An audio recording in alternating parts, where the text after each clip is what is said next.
ሰላም ናይ ሳምሪ ቻናል ተኸታተልቲ ከመይ ኢኽን ሰላም ዲኽን እዚ ቻናል እዚ ሓድሽ እዩ እንመሃረሉ ንዘናግዕሉ ቻናል እዩ ሰብስክራይብ ላይክ ሼር ኮሜንት ብምግባር ኣተባብዓኒ ንዕብያ ይሕዋተይ ከመይ ኢኽን ሰላም ዲኽን ኣነ ድሕና እየ እግዚአብሔር ይመስገን ናይ ሎማዓንቲ መደበይ ስንታይ ድዩ ብዛዕባቱ ኣብ ዓድና ኣብ ትግራይ ዝውረ ዘሎ ብዛዕባ ሰይጣን ምምላኽ ኣብ ከተማ ሰለኽለኻ ድዩ ገለ ክበሃል ኣብዙ ማሕበራዊ ሚድያ ክዛወር ከም ንሪኦ ዘለና እዩ ብጣዕሚ እዩ ዘግርም ብጣዕሚ እዩ ዘድንግፅ ብጣዕሚ እዩ እንታይ እሞ ዝብለክን ኣሕዋተይ ብእውነት ካብ እግዚአብሔር ርሒቕና ካብ ፈጣሪና ርሒቕና ሰይጣን ምምላኽ ምጅማር ማለት ብጣዕሚ ከቢድ ንምእማኑ ዘፅግም ነገር እዩ ማሕበረሰብ ከም ማሕበረሰብ ማለት ዓዲ ከም ዓዲ ብጣዕሚ ኣነዋር እዩ ኣሕዋተይ እግዚአብሔር ኣምላኽ ልቦናና ይመልሰልና እግዚአብሔር ኣምላኽ ብመንገዱ ብሕግታቱ ብናቱ መስመር ዳኣ ይግንሐና እምበር ብዘይ ብሰይጣን ምምላኽ ኣነ ብጣዕሚ እንድዒ ዋላ ንምስምዖስ ብጣዕሚ ደንጊፅኒ ኣፍሪሕኒ እውን ብዙሕ እንኳን ሙሉእ ብሙሉእ ንባዕሉስ ከዳምፆ ወይ ከዓ ከዳምፆ እውን ይደሊ መን እዮም ዝበሉ ኣውሮሮም ድዮም ዝበልዎ ከምኡታት እዮም ዝበልዎ ብጣዕሚ በቃ ብጣዕሚ ለፍርሕ ይሕዋተይ እግዚአብሔር ኣምላኽ ልቦናና ይመልሰልና ከም ስራሕና ከም ወንጀልና ከይኾንስ ከም ምሕረቱ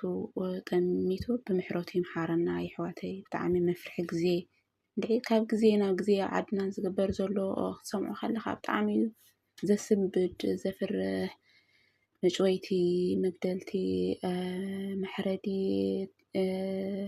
ሰብኣይ ንሰበይቱ ኣብ ድሮ ክርስትና ኣብ ድሮ መርዓ ምቕታል እዚታት ካብ ንሰምዖ ቅኒን ኢልና ኢና ናይ ሕዚ ከዓ እንደገና ያው እቲ ነገራት ሰይጣን ምምላኽ ከምቲ ዝበልዎ ግዜ ዝወሰደ እኳ እንተኾነ ሕዚ ናብ ማሕበራዊ ሚድያ ወፂኡ እኒኦ ኣሕዋተይ ብጣዕሚ እዩ ዘድንግፅ ፈጣሪ ምምላኽ ገዲፍካ ምእማን ገዲፍካ ሰይጣን ምእማን ማዕረ ናብ መርዓ ናብ ዝተፈላለየ ሓጎሳት ናብ ዝተፈላለየ ነገር እንዳፀዋዕካ ናብቲ ሩባ ረቅን ኣጣልን ኣባጊዕ እንዳሓረድካ ከምኡ ክብሉ ከለውሲ ኣነ ብጣዕሚ በቃ ኧረ በስመ አብ ወወልድ ወመንፈስ ቅዱስ እግዚአብሔር ኣምላኽ ባዕሉ ብምሕረቱ ይጠምተና ብሓቂ እዚ ሓደ ሶሻል ሚድያ ዝረኽቦ ዝኾነ ነገር ተይሉ ሰብ ኮሜንት ገለ ሰብሮሮም ገለ እንዳበሉ ሰብ ይላገፅ ገለ እሞ እዚ ዘላግፅ ዘቐልድ ዘስሕቕ ነገር ከይኾነ መሓረና ዘቢል እዩ ኣሕዋተይ ብእውነት ዓይነ ልቦናና እግዚአብሔር ይኽፈተልና ብመንገዱ ብሕግታቱ ይግንሐና እምበር እዚ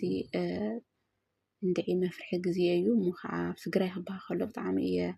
ሰንቢደ ንግሆ ብጣዕሚ እየ ሰንቢደ ኣሕዋተይ እስኪ እቶም ዓበይቲ ዓዲ